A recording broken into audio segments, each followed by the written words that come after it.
Trinamool councillor দুলাল সরকার ওরফে বাবলা খুনে অন্যতম অভিযুক্ত ছিলেন তিনি। এখন জেলেই রয়েছেন তৃণমূল থেকে বহিষ্কৃত নরেন্দ্রনাথ তিওয়ারি।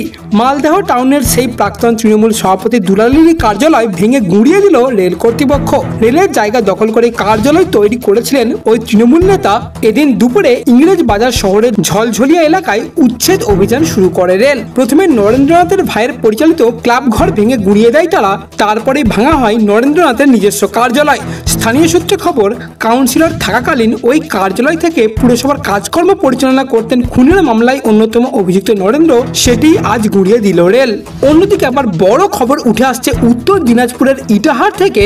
সূত্রের খবর, সেখানকার তৃণমূল নেতা সুব্রত দেবনাথ ওরফে বাপন বাড়ি থেকে অদূরে শ্রীমতী নদী থেকে তার নগ্ন দেহ উদ্ধার করা হয়। খুনের অভিযোগ তুলেছে পরিবারের লোকজনেরা।